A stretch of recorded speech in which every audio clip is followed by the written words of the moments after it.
नमस्कार, म जगदीश खरेल। यो हो डायलग अन डिजास्टर। विपद सम्बन्धी बहसमा यहाँहरूलाई हार्दिक स्वागत छ। यतिखेर हामी प्रदेश नम्बर 5 को सरावल गाउँपालिकामा आएका छौँ। यो परासी जिल्लामा पर्छ। सरावल गाउँपालिकाको जनसङ्ख्या करिब 23,000 रहेको छ। यहाँ झरै, खजुरा, धनेवा लगायतका खोलाहरूबाट वर्षेनी यो गाउँपालिका प्राय प्रभावित हुने गर्छ। बाढीको, डुबानको, कटानको समस्याबाट यो गाउँपालिका पनि अछुतो रहन सकेको छैन। त्यसबाहेक शीतलहरको समस्या छ, आगलागीको समस्या छ र अरू केही मानव सृजित विपदको जोखिममा पनि यो गाउँपालिका रहेको छ। र समग्रमा विगतदेखि अहिलेसम्म पनि विपद जोखिम न्यूनीकरण तथा व्यवस्थापनको सन्दर्भमा यो गाउँपालिका र यहाँको ओडाहरूले, यहाँको समुदायले कसरी काम गरिरहेका छन्, विपदको सामना कसरी गरिरहेका छन्, जोखिम न्यूनीकरणका उपायहरू कसरी अवलम्बन गरिरहेका छन् र कार्ययोजनाहरू कस्तो बनेको छ, कानुन बनेको छ कि छैन, यी लगायतका विषयमा आज हामी कुराकानी गर्नेछौँ। र यो अन्तर्क्रियामा मेरो साथमा सरावल गाउँपालिकाका अध्यक्ष राधेश्याम चौधरी हुनुहुन्छ। तपाईँलाई म हार्दिक स्वागत गर्न चाहन्छु। धन्यवाद। त्यस्तै गरेर मेरो साथमा सिडिएमका कार्यक्रम निर्देशक हुनुहुन्छ दीपक करियालजी, यहाँलाई पनि म हार्दिक स्वागत गर्न चाहन्छु। त्यस्तै गरेर यो अन्तर्क्रियामा विभिन्न ओडाबाट ओडाध्यक्षज्यूहरू, त्यस्तै गरेर सामुदायिक विपद व्यवस्थापन समितिका अध्यक्षज्यूहरू, सदस्यहरू र समुदाय, पत्रकार तथा विभिन्न सरोकारवाला व्यक्तिहरू यहाँ उपस्थित हुनुहुन्छ। म सबैभन्दा पहिला अध्यक्षज्यूसँगै सोध्न चाहन्छु, तपाईँ आफैले भन्नु पर्यो भने चाहिँ सरावल गाउँपालिकामा विपदका के कस्ता जोखिमहरू छन् र त्यसको व्यवस्थापन गर्ने कुरा, सामना गर्ने कुरामा गाउँपालिकाले के कस्ता कदमहरू चालिरहेछ? हाम्रो चाहिँ यहाँ बाढी, डुबान, त्यसपछि आगलागी र शीतलहर लगायतका विभिन्न विपदका चाहिँ समस्याहरू चाहिँ देखिएको छ। त्यसमा पनि मुख्य गरेर तपाईँको बाढीको समस्या बढी देखिएको छ। विपदको बेलामा बाढी आएर चाहिँ ठुलो जोखिम हुने र विपद निम्ति आउने चाहिँ देखिएको छ। यसमा चाहिँ तपाईँको 4 नम्बर वार्ड र 5, 6 र 7 वडा, 4वटा वडा चाहिँ बढी जोखिममा देखिन्छ। त्यसमा पनि तपाईँको 6 र 7 अझै त्यो चाहिँ बाढीको खतरामा चाहिँ बढी चाहिँ देखिएको छ। त्यहाँ समस्या बढी छ। अब गाउँपालिकाको तर्फबाट चाहिँ तपाईहरूले के कस्तो काम गरिराख्नु भएको छ? हामीले जनप्रतिनिधि भएर आइसकेपछि नै अब बाढीले सबभन्दा पहिले अब स्वागत गरेर त्यस कारणले हामी सचेत भयौँ। त्यस कारणले गर्दाखेरि अन द स्पोट हामीले त्यहीँ राहत सामग्री लिएर हामीले जनता समक्ष चाहिँ पुगेर त्यहाँका समस्याहरू पनि हामीले विभिन्न समस्याहरू के छ त्यो हामीले अनुगमन अवलोकन गऱ्यौँ। त्यसपछि हामीले एउटा अब प्लानिङ बनाएर जानुपर्छ भनेर लागेपछि हामीले अब विपद सम्बन्धी हामीले कानुन पनि बनाइसकेका छौँ। बनाइसकेका छौँ र कार्यान्वयनमा आइसकेका छ। हामीले समितिहरू पनि बनाइसकेका छौँ। विभिन्न तपाईँको गाउँपालिका स्तरीयदेखि लिएर वडा स्तरीयसम्म हामीले बनाइसकेका छौँ। लगभग कार्यान्वयनको पक्षमा छ। चाँडै नै अब शीतलहरको पनि अब समस्या अब देखिन लागेको छ। यसमा पनि हामीले अग्रिम तयारी चाहिँ हामी गरिरहेका छौँ। के तयारी गरिराख्नु भएको छ? यसमा हामीले अब दाउराहरू खरिद गर्नेदेखि लिएर न्यानो कपडाहरू खरिद गर्ने भनेर हामी अस्ति नै कार्यपालिकाको बैठक भर्खरै बस्यौँ र अब त्यो प्रक्रिया अगाडि बढ्छ। अनि अरू अलिकति जनचेतनामूलक कार्यक्रमहरू गरिराख्नु भएको छ कि छैन? जनचेतनामूलक कार्यक्रमहरू पनि भइरहेको छ। हाम्रो अब ठाउँ ठाउँमा, वडा वडामा तपाईँको अब यसमा चाहिँ विशेष गरेर अब सिडिएम नेपालले पनि अब ठुलो सहयोग गरेको छ। बाढी प्रतिकार योजना पनि हामीले बनाइसकेको छौँ। सिडिएम नेपालकै र हाम्रो गाउँपालिकाको दुईटा साझेदारीमा चाहिँ बनेको छ। र सिडिएम नेपाल पहिल्यैदेखि नै सरावल गाउँपालिकामा बाढीको सन्दर्भमा काम गरिरहेको अवस्था छ। र हामीले अब यसमा विशेष गरेर त्यहाँ बाढीको समस्या आएपछि जनतालाई बस्नलाई, त्यहाँ खाना पकाउन, बस्ने, सुत्ने समस्या भएको हुनाले हामीले सेल्टर पनि हामीले 50 लाखको बुझाउमा चाहिँ निर्माण भइसकेको छ। अहिले एउटा मात्रै सेल्टर छ। अर्को चाहिँ सिडिएम नेपालले पनि एउटा भ्यू भिजन र सेल्टर सानो बनाएको छ। हाम्रो 6 नम्बर वडामा सिडिएम नेपालले पनि बनाएको छ। थोरै गाउँपालिकाको पनि थोरै लगानी त्यसमा रहेको छ। विपद कोष छ तपाईँहरूको? हजुर, कति छ विपद कोषमा? विपद कोषमा हामीले 50 लाख हामीले विगतको वर्षमा पनि राखेका थियौँ, अहिले पनि राखेका छौँ। दीपक करियालजी, अब सिडिएम नेपाल र अब सरावल गाउँपालिकाले साझेदारी गरिरहेको कुरा त स्वयं अध्यक्षजीले पनि भनिसक्नुभयो। तपाईँहरू के कस्तो साझेदारी कसरी गरिराख्नु भएको छ? अब खास गरेर सिडिएम नेपालले विगत गाविसदेखि नै बुजवा गाविस, रामपुर खडौना गाविस हुँदादेखि नै विपदका विभिन्न कार्यक्रमहरू यो ठाउँमा चाहिँ सञ्चालन गरिरहेकै थियो र यो नयाँ संरचना आइसकेपछि हामीले समुदाय स्तरमा चाहिँ हामी सामुदायिक विपद व्यवस्थापन समितिहरू निर्माण गर्ने र उनीहरूको क्षमता अभिवृद्धि गर्ने।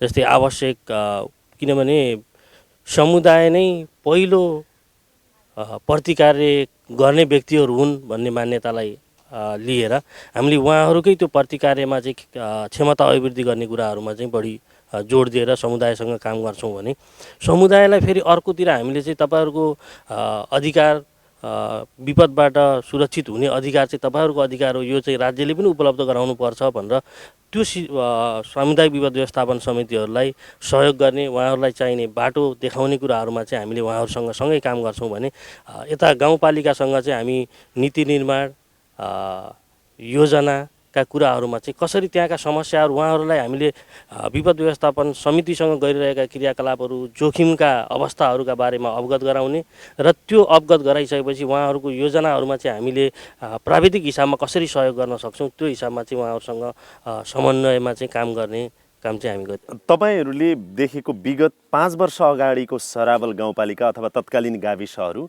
र अहिलेको सरावल गाउँपालिकामा फरक के आएको छ त? विपद जोखिम सामना गर्ने हिसाबले, न्यूनीकरणको हिसाबले पनि, व्यवस्थापनको हिसाबले पनि तपाईँहरू त नजिकबाट देखिराख्नु भएको छ, के फरक आएको छ? यो तपाईँले अलिकति हामीले क्षतिलाई विश्लेषण गऱ्यौँ भने अलि विगतको 5-7 वर्ष अगाडिको इतिहासलाई हेऱ्यौँ भने हामीले के देख्छौँ भने प्रत्येक गाविसहरूमा अथवा वडाहरूमा चाहिँ बाढीको कारणले, डुबानको कारणले मान्छेहरू मर्ने कुराहरू चाहिँ घटनाहरू घटिरहेको थियो।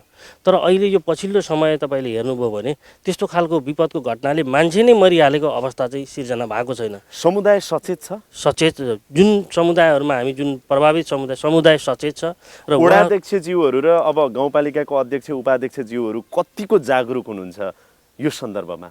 उहाँहरू त जनप्रतिनिधि हुनुभयो, नेता हुनुभयो, तपाईँहरूले कतिको पाउनु भएको छ जागरुक भएको? उहाँहरू चाहिँ अहिले योजना बनाउने कुराहरूमा, नीतिगत तहमा छलफल गर्ने कुराहरूमा चाहिँ उहाँ अग्रसर भएर लाग्नु भएको छ।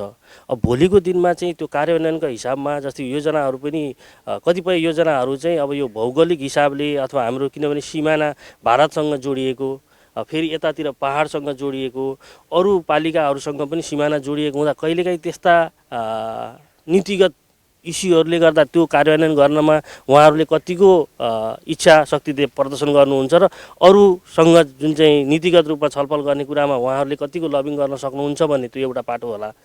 तर अहिलेको तत्कालीन अवस्थामा सायद उहाँले अघि अध्यक्षजीले पनि भन्नुभयो, किनकि हामी आउँदै बाढी आयो, त्यो रेस्पोन्स नगरेको भए हामीलाई नै यिनीहरू त काम गर्ने होइनछन् कि भन्ने खालको फिलिङ दिन्थ्यो। त्यस कारण हामीले त्यति बेला तदारुकतार साथ राति 12-1 बजेसम्म पनि गएर त्यो उद्धार राहतका कामहरू गऱ्यौँ भनेर जुन भन्नुभयो, त्यसले पनि उहाँहरूले एउटा पाठ आउने बित्तिकै सिकायो कि भन्ने हिसाबमा पनि अहिले योजना बनाउने कुरा, कार्यविधिहरू बनाउने कुरा, विपद व्यवस्थापन कोष छुट्याउने कुरा र केही चाहिँ साना तहका चाहिँ विपद न्यूनीकरणका संरचनाहरू निर्माण गर्ने कुराहरूमा चाहिँ उहाँहरू चाहिँ लागि परेको चाहिँ देखिन्छ। हाम्रो उत्तमा राय उपाध्यक्षजी आउनु भएको रहेछ। हामी अहिले उपाध्यक्षजी, विपदको जोखिमबाट सबैभन्दा बढी प्रभावित हुने भनेको महिला, बालबालिका, ज्येष्ठ नागरिक, शारीरिक रूपले अपाङ्गता भएका व्यक्तिहरू बढी हुन्छन्। त्यो अवस्था चाहिँ यो गाउँपालिकामा कस्तो छ? जनचेतनाका कार्यक्रमहरू अब त्यो बाढी आएको बेलामा, विपद आएको बेलामा कसरी व्यवस्थापन हुने भनेर धेरै तालिमहरू दिएर त्यहाँको इभेन अहिलेको भर्खरको बालबालिकालाई त नभनौँ तर त्यहाँको मान्छेहरूलाई धेरै जसो अवेरनेस गरिसकेको छ। म हाम्रो कृष्ण ढकालजीलाई फेरि पनि सोध्न चाहन्छु, उहाँ त्रिवेणी टेलिभिजनको स्टेसन म्यानेजर हुनुहुन्छ। अलिकति अब सरावल गाउँपालिकाको अवस्था त उहाँहरूले भन्नुभयो यहाँ के लागिरहेको छ र समग्र परासी जिल्लाकै अवस्था हेर्दाखेरि चाहिँ विपदको जोखिमको हिसाबले कस्तो छ र यसको न्यूनीकरण तथा व्यवस्थापन गर्ने प्रयासहरू चाहिँ सरकारी तवरबाट, गैर सरकारी तवरबाट अथवा अरू सबैको हिसाबले कसरी भइरहेको पाउनु भएको छ तपाईँले? यो 10 वर्ष दौरान मलाई लाग्छ 10 वर्ष भयो नवलपरासी यहाँहरूले काम गर्नुहुन्छ। 10 वर्षसम्म यहाँहरूले लगाएको लगानी कति, त्यसबाट आउटपुट कति निस्क्यो, हामी कुन लेभलमा पुग्यौँ, हाम्रो सूचाङ्क के हो भन्ने कुरा यहाँहरूले यस्ता कार्यक्रम फोरमहरूमा भनिदिनु भयो भने तपाईँले लगाएको लगानी कतै खेर गएको छैन, राम्रो छ भनेर हामीले मुखकण्ठले राम्रोसँग भन्न सक्थ्यौँ। पहिला कुरा यो खोज्न पनि जरुरी छ। हामी लगानी लाउँदै गएका छौँ, तपाईँहरू नै आउनु यो कार्यक्रम गर्दै हुनुहुन्छ, तपाईँले यो कार्यक्रम गरिसकेपछि कति त्यसको ग्याप पर्यो, यसको प्रभाव कति हो, प्रदेश सरकारले तपाईँले दिएको यसलाई योजनामा कहाँनिर समावेश गर्यो, अथवा तपाईँहरूको प्रोग्रामले यो देशी यहाँका जनताले कहाँनिर महसुस गरे, सचेत कहाँनिर भन्ने खालका हामी त खोजीतिर गएनौँ कि, यो हुन जरुरी छ। पहिलो प्रश्न म यहाँ तेर्साउन चाहन्छु। र यो क्षेत्र नवलपरासी तपाईँले भनेको कुरा कहाँ कहाँ छ प्रभाव कुरा भन्नुहुन्छ नि, नवलपरासी जिल्ला कटान, डुबान र पटानको बढी समस्या छ। चुरे नजिकै छ, चुरेको बाढीले ल्याएको पागो भनौँ अथवा कटान, एक ठाउँबाट खोलो बाङ्गिँदा अर्को ठाउँमा कटान भएको छ। यसलाई चाहिँ प्रकोपले जति क्षति गरेको छ विशेष गरी यो खोलाका कारणले बढी भएका छन्। एक ठाउँमा डुबान गर्छ, अर्को ठाउँमा पटान गर्छ, यो समस्या बढी छ। यो समग्र नवलपरासीको कुरा हो। आरतीजी, तपाईँ केही फरक पाउनुहुन्छ? जस्तो अब तपाईँहरूले पत्रकारिता गरिराख्दाखेरि केही चेन्जेसहरू आएको छ अहिले विपदको सामना गर्ने हिसाबले पनि? विगतमा चाहिँ नि यस्तो अवस्था थियो, अहिले यो चेन्ज चाहिँ हामी पनि देखिरहेछौँ भन्ने केही छ? धेरै ठाउँमा सहकार्य गरेर अगाडि बढिरहनु भएको छ। पहिला चाहिँ जानकार नभएर धेरै घटनाहरू पनि बाहिर आएका थियो भने अहिले विभिन्न एनजिओ आइएनजिओले गर्दा चाहिँ सहकार्य बढेर चाहिँ गएको छ, सहकार्य बढेको छ। हजुर। अनि चुनौती अहिले पनि तपाईँलाई जस्तो यो समुदायलाई अलिकति विपदबाट बचाउनको लागि, विपदको सामना गर्न सक्ने अथवा भनौँ न उत्थानशील समुदाय तयार गर्नको लागि अझै चाहिँ सरकारको तर्फबाट यस्तो गर्यो भने राम्रो हुन्छ र समुदायकै तर्फबाट यो गर्दा चाहिँ उपयुक्त हुन्छ भन्ने केही छ, तपाईँ सल्लाह दिन चाहनुहुन्छ? पहिला त समुदाय चाहिँ आफै खुलेर आउनु पर्यो, बल्ल सरकारले पनि त्यसप्रति चासो देखाउँछ होला। पहिला हामी समुदाय चाहिँ खुल्न नसकेको हो कि जस्तो लाग्छ। म एकचोटि वडाध्यक्षज्यूहरू हुनुहुन्छ, प्रभावित वडाका वडाध्यक्षज्यूहरू पनि हुनुहुन्छ, यहाँहरू आफैले अब 2 नम्बर वडाको वडाध्यक्ष बाहेक सबै वडाध्यक्षज्यूहरू हुनुहुन्छ, यहाँहरूको वडामा समस्या के छ विपदको, त्यसको सामना तपाईँहरू कसरी गरिराख्नु भएको छ र कम्तीमा गाउँपालिकाको तर्फबाट चाहिँ यो भइदिए हुन्थ्यो, अथवा सिडिएमको साथी पनि यहीँ हुनुहुन्छ, उपाध्यक्षज्यू पनि यहाँ हुनुहुन्छ, कम्तीमा गाउँपालिकाकै तर्फबाट पनि मेरो वडा तथा हाम्रो सन्दर्भमा यो गरिदिनु पर्यो भन्ने के छ? बाढी आउँदाखेरि जुन खोलाको पानी आइराखेको छ, खोलामा चाहिँ पानी भर्नुभन्दा अगाडि गाउँघरमा सिवानमा भर्छ पानी। समस्या जे आए पनि अब हामीहरूको बानी परिसकेछ। लामो समयदेखि हामीहरू अहिलेसम्म झेल्दै आएका छौँ। अबदेखि हामीहरूको नयाँ यो संरचनाको हिसाबले यो समस्या हामीहरूको माथि नआओस् भन्ने हामीहरू पनि विचार राखेका छौँ। खोला हाम्रो जमिन खेतबारीको सतहभन्दा माथि भइसकेछ। त्यो खोला अझ तल गर्नुपर्छ, बाँध पनि मर्मत गर्नुपर्छ। साथसाथ त्यो हाम्रो यो झरै खोला र धनेवा खोलाको मुहान एउटै पर्छ सर, यो गणेशपुरमा। त्यो झरै खोलाको पानी बेगले आउँछ, धनेवा खोलाको पानी अलि बिस्तारै आउँछ। त्यो झरै खोलाको पानी त्यो धनेवा खोलालाई फर्काइदिन्छ। पूर्व पश्चिमको खोला छ, त्यो खोलालाई त्यो पश्चिम पूर्वतर्फ फर्काइदिन्छ। त्यही पानीले गर्दा हाम्रो क्षति हुन्छ। त्यो बोर्डरसम्म त्यो खोला सफाइ भइदियो भने हाम्रो दुबानको समस्या समाधान हुन्थ्यो।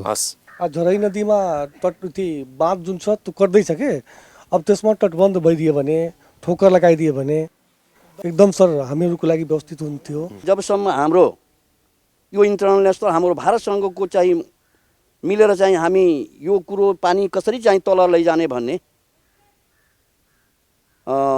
आपसमा बसेर छलफल हुँदैन र यो प्रदेश र राष्ट्रले यो चाहिँ सोच्दैन। खालि हामी व्यवस्था र उद्धार गर्दै जान्छौँ। उद्धार कहिलेसम्म गर्ने हो भने हामी त्यति हाम्रो चाहिँ यो अब बजेटले कति भ्याउ छ। जब हामी कहाँ पानी पस्छ, पानी आउने माथिबाट पानी होइन तलबाट पानी आउने, त हामीसँग जुन साधन स्रोत छ, जस्तो हामीसँग साइरन छ, खोज उद्धार सामग्रीहरू जुन छ नि, हामी पहिला आफ्नो समितिलाई अलर्ट गरिदिन्छौँ, पहिला सूचना दिइदिन्छौँ। साइरन बजाएपछि मान्छे बुझिहाल्छन् कि अब ठुलो बाढी आउँछ, अब आफ्नो चाहिँ हामीलाई भाग्नुपर्छ भनेर।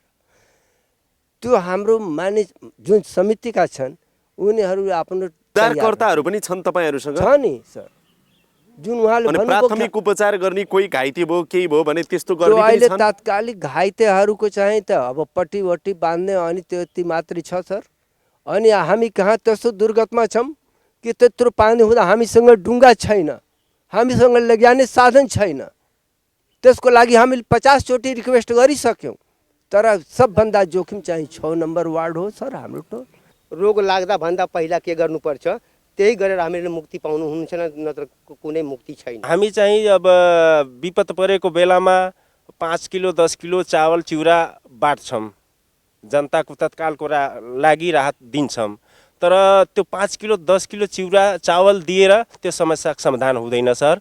गैँती साबेल डुङ्गा अथवा डोरी के चाहिन्छ त्यो वडा तह र समुदायसम्म पुर्याउने कुरामा तपाईँको कमिटमेन्ट के हुन सक्छ? हाम्रो चाहिँ सामग्रीको सन्दर्भमा लगभग सबै सामग्रीहरू छ। हामीले लगभग त्यो विपद आयो भने त्यो समस्या छैन। हामीसँग पनि अब बजेट त छ, खोज्न पनि हामीले पठाएको।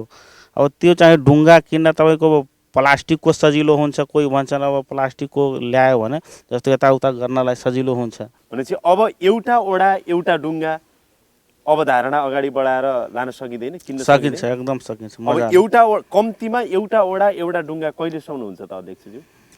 हाम्रो अब यही वर्ष हामीले लागू गर्छौँ त्यो। अथवा समुदाय र चाहिँ वडा हुँदै गाउँपालिका तहसम्मको समन्वय कसरी प्रभावकारी बनाउन सकिएला, के गर्दा उपयुक्त हुन्छ भन्ने सल्लाह दिनुहुन्छ र त्यसमा तपाईँहरूको भूमिका पनि के हुनसक्छ? स्थानीय स्तरमा जुन चाहिँ प्रकोप व्यवस्थापन समितिहरू छन्, जुन सामुदायिक विपद व्यवस्थापन समितिहरू छन्, उहाँहरूले पनि एउटा खालको योजना यो विपदबाट बच्नको लागि चाहिँ हामीले यो कुराहरू गर्नुपर्छ र हामीसँग यो कुराहरू हुनुपर्छ है भन्ने खालको एउटा खालको योजना सामुदायिक विपद व्यवस्थापन समितिहरूले पनि बनाउनु भएको छ। र यता गाउँपालिकाबाट पनि अहिले विपद व्यवस्थापन तथा जलवायु उत्थानशील योजना भनेर गाउँपालिकाले पनि त्यसलाई बनाएको छ, जुन चाहिँ प्रत्येक वडाहरूका त्यही विपद व्यवस्थापन समितिहरूकै मान्छेहरू बसेर त्यसमा सहभागी हुनुभएको छ त्यो योजना बनाउनलाई। र त्यो योजना कार्यान्वयन गर्ने कुरामा चाहिँ उहाँहरूले त्यो कार्यान्वयन गर्ने कुराहरूमा चाहिँ क्षमता अभिवृद्धि गर्ने र त्यसलाई कार्यान्वयनमा ल्याउनु पर्छ भन्ने एउटा पाटो हो भने दोस्रो पाटो अन्य जुन विकासका योजनाहरू गाउँपालिका स्तरमा गरिन्छन् ती गरिने बेलामा चाहिँ जस्तै अहिले हुन त हाम्रो त्यो योजनाको तौर तरिकामा चाहिँ स्थानीय समुदायबाटै ती योजनाहरू आउनुपर्छ भन्ने छ, तर कति त्यसलाई चाहिँ अलिकति विपद संवेदनशीलतालाई हेरेर ती योजनाहरू निर्माण गरिन्छ भन्ने कुराहरू चाहिँ त्यहाँनिर चाहिँ प्रश्न छ।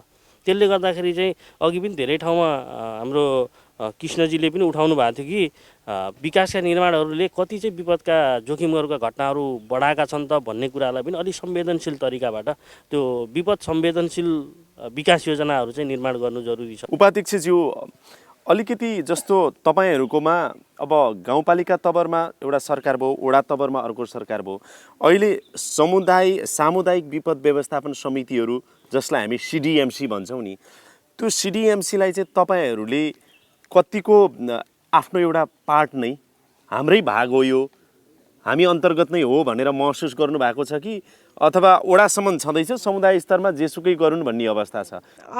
उहाँहरूलाई अब सक्रिय बनाउनको लागि हामीले अब सरावल गाउँपालिकाको तर्फबाट बजेट विनियोजन गरेर उहाँहरूले पहिला माग गर्न पर्यो हामीलाई। जस्तो तालिम अब अरू सङ्घ संस्थाले त दिइराखेकै छ, त्यहाँदेखि इभेन अब थप हामीलाई यस्तो यस्तो खालको तालिम चाहियो, हामीलाई यस्तो कुरा चाहियो भनेर उनीहरूले कोड गरिदिएपछि हामीलाई सजिलो हुन्छ र हामी उनीहरूलाई सहयोग गर्न एकदम तयार हुन्छौँ। किनभने हामी स्थानीय सरकार भन्दा पनि हामी यहाँको एउटा जनता पनि हो। हाम्रो देशबन्धु यादवजी उहाँ पत्रकार पनि हुनुहुन्छ हैन, तपाईँ आफै बताइदिनुहोस् त समस्या के छ? तो सडक तल अग्लो बनाइयो तर पानीको निकास दिएन। पानीको निकास नभएपछि त्यो चाहिँ मेरै घर अगाडि पानी बग्छ र चारैतिरबाट घेरेर त्यो चाहिँ हामीलाई बाहिर निस्कन अप्ठ्यारो हुन्छ। हम लोग का समस्या क्या है? झरही का। उस झरही को जो हम लोग थोड़ा सा चौड़ा करके जो महेशपुर से हम लोग गया है उसको जैसे उसका मुहान जो चौड़ा कर दिया जाए, इधर थोड़ा तटबंध जो इधर बहाव है पूरब साइड में इसका थोड़ा ऊंचा कर दिया जाए कि कम से कम पानी इधर भी कुछ आवे, कुछ पानी उधर भी जाए, बंटवारा हो जाए कि हम लोग के जो नुकसान जो है, क्षति है वो हल्का हो जाए। म अब हाम्रो पत्रकार स्टेसन म्यानेजर त्रिवेणी टेलिभिजनको हाम्रो कृष्णजीलाई अन्तिममा सोध्छु, समुदाय तवरबाट वडाध्यक्षज्यूहरूको तवरबाट जे कुराहरू उठ्यो र सरकारको तर्फबाट भइरहेको कामहरू उठ्यो नि, यस्तो गर्नु पर्यो है सरकारले र अथवा समुदाय अथवा सिडिएम जस्तो संस्थाहरू जो साझेदार हुनुहुन्छ उहाँहरूले दिगो समाधानका लागि यो गरिदिनु पर्यो भन्ने कुराहरू चाहिँ तपाईँको तर्फबाट सजेस्ट गर्नु पर्यो भने के गर्नुहुन्छ? यसलाई मेरो विचारमा के गर्नुपर्छ भने सबैकोमा के हो भने माथिबाट आएको पानीलाई निकास दिनुपर्छ। हामीले खोलालाई सानो कुलामा परिणत गरे जस्तो गऱ्यौँ। जब तल भारतसँग जोडियो, एउटा अध्यक्ष भन्दै हुनुहुन्थ्यो हामीले जाने बाटो दिएनौँ, त्यो बाटो खोज्नुपर्छ जसको लागि प्रदेश सरकारले र केन्द्रले, किनभने यो भारतसँग जोडिएको विषयवस्तु हो, यो भारतसँग तल जोडिएको छ, त्यहाँबाट जाने ठाउँ पाएन। उसले विकास निर्माणको नाममा बाटो बनायो, जुन बाटो नेपालका लागि ड्यामका रूपमा परिणत भयो। मैले अघि नै भनिसकेको छु, विकास निर्माण त नेपालमा मात्र होइन भारतमा पनि भइरहेको छन्।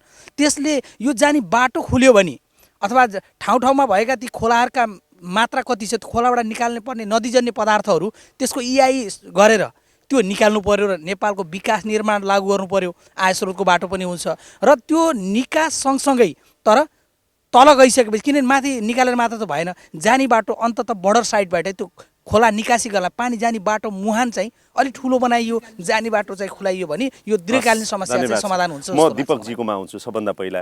अहिले समुदायबाट जे कुराहरू उठ्यो नि, अब दिगो समाधानका लागि यसो गरियो भने राम्रो हुन्छ र CDM को तर्फबाट हामी पनि यो कुरामा कमिटेड छौँ भन्ने कुराहरू सबैजनाको कुरा सुनिसकेपछि र हामीले विगतमा अघि पनि धेरैजनाले भन्नुभयो 5-7 वर्षदेखि चाहिँ CDMले काम गरिरहेको छ त्यो एरियामा भनेर। अब यहाँको अलिकति समस्यालाई हेर्दाखेरि यहाँनिर गण्डकको पनि केही विषयहरू मिसिन आयो, जुन सिमानाका कुराहरू छन्, नदी सफाइ गर्ने कुराहरू छन्। यतातिर आफ्नै देशभित्रका पालिका नगरपालिकाहरूसँगको सिमानाको एउटा इस्यु रह्यो भने अर्को चाहिँ भारतसँगको सिमानाको समस्याले पनि यो खालको परिवेश आइरहेको छ भन्ने खालको कुराहरू चाहिँ निष्कर्षको रूपमा आयो यहाँ। त्यसले गर्दा मलाई के लाग्छ भने हामीले दुई खालको योजना बनाएर चाहिँ तत्कालको रूपमा चाहिँ जान सकिने अवस्था छ। एउटा भनेको चाहिँ जस्तै उहाँहरूले दैनिक जुन प्रत्येक वर्षको विपदमा भोग्ने समस्याहरूलाई सुल्झाउनको निम्ति चाहिँ हाम्रै स्थानीय तहको क्यापासिटीलाई कसरी अभिवृद्धि गरेर जाने, त्यो क्षमतालाई कसरी वृद्धि गरेर जाने र सकेसम्म क्षति हुने, जस्तै उहाँले भन्नुभयो हाम्रो मान्छे त बस्न अहिले मान्छे मरिसकेको अवस्था त छैन अहिले केही विगत 2-3 वर्षदेखि, तर खेतीपातीहरूका कुराहरू चाहिँ एकदमै मात्रामा क्षति भइरहेछन् अहिले पनि भन्दाखेरि त्यो खेतीपातीलाई चाहिँ बचाउनको निम्ति हामीले गर्ने थुप्रै कृषि पद्धतिहरू छन्। उत्थानशील कृषि पद्धतिलाई अपनाएर जानुपर्ने जस्तोदेखि, किनभने बाढी जाने क्षेत्रमा हामीले बाढी सहन सक्ने जातका कृषि पद्धतिलाई अपनाउनु पर्ने जस्तो एउटा त्यसरी एउटा अल्पकालीन योजनामा चाहिँ त्यसरी कसरी हामीले समायोजन गरेर जान सक्छौँ त्यो एउटा खालको रणनीति हुनसक्छ भने अर्को खालको चाहिँ हामीले दीर्घकालीन, किनभने यो सिमानागत इस्यु पनि भएको हुँदाखेरि जस्तै यो आजको भोलि नै तुरुन्तै भइया, किनभने विगत धेरै लामो समयदेखि यहाँ गण्डक पीडित सरोकार मञ्च भनेर यहाँ धेरै गण्डकको इस्युहरू राष्ट्रिय स्तरसम्म पनि नउठेका पनि होइनन्, तर अहिलेसम्म त्यो कुराहरू चाहिँ कार्यान्वयनमा नआएको कारणले गर्दाखेरि एउटा चाहिँ दीर्घकालीन रूपमा जस्तै स्थानीय सरकारबाटै त्यो खालको इनिसिएसन लिएर प्रदेश सरकारलाई घचघच्याउने कुरा, सङ्घीय सरकारलाई घचघच्याउने कुरा अथवा यहीँबाट पनि हाम्रो वारिपारीको कुरा हुनसक्छ भने चाहिँ नेपाल भारतको सम्बन्धका कुरा र उहाँहरूसँग सहकार्य गर्ने कुरा एउटा पाटो एउटा रणनैतिक हिसाबमा जानुपर्छ भने तत्कालै त्यो समस्या त, किनभने आज भोलि सल्टिएन भने त्यो त फेरि अर्को वर्ष त बाढी त आउँछ।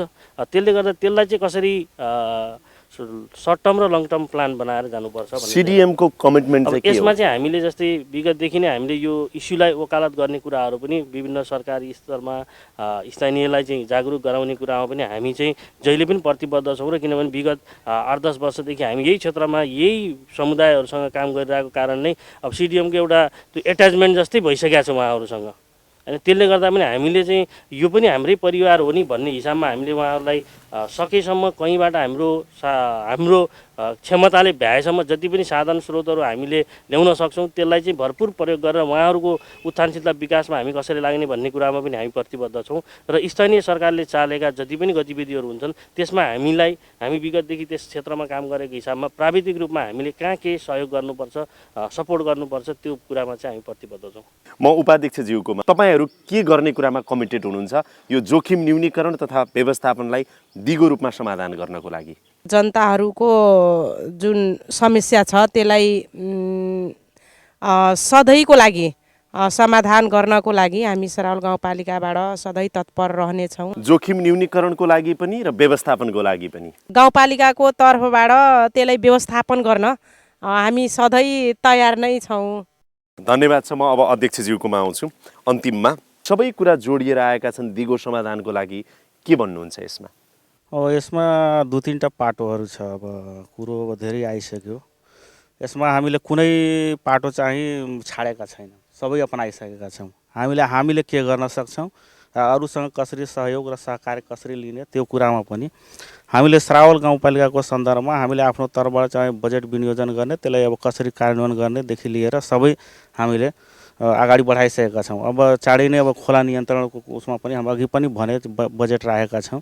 अब त्यो चाँडै नै टेन्डर प्रक्रियाबाट चाहिँ काम सुरु हुन्छ। त्यो भनेपछि दिगो समाधानको लागि अहिले चाहिँ तपाईँले गर्ने भने बाँधको कुरा भयो, नदीको चाहिँ नि अलिकति अब त्यसको प्रभावका कुराहरू भएदेखि नेपाल भारत सम्बन्धबाट चाहिँ यो समस्या समाधान गर्ने कुराहरूदेखि लिएर यसमा अब तपाईँको सर्वप्रथम तपाईँको केन्द्र र प्रदेशबाट नै एउटा मास्टर प्लान बनाएर त्यो चाहिँ अगाडि बढ्यो भने अब त्यो हुनसक्छ। त्यो अब सधैँको लागि, नत्र यो चाहिँ हामी जनप्रतिनिधि नभए पनि पहिलादेखि आउने समस्या हो। यो कुरालाई प्रदेश सरकारले पनि गम्भीरताका साथ हेर्न जरुरी छ र केन्द्रीय सरकारले पनि हाम्रो जति पनि विपदग्रस्त क्षेत्रहरू छन् त्यसमा चाहिँ दिगो रूपमा जुन बनेको कानुनको कार्यान्वयन कसरी गर्न सकिन्छ र प्रतिफल निकाल्न सकिन्छ यसतिर चाहिँ केन्द्रीय सरकारले पनि ध्यान दिन जरुरी छ। र जुन सरावलमा भइरहेको प्रयास साँच्चीकै प्रशंसायोग्य छ।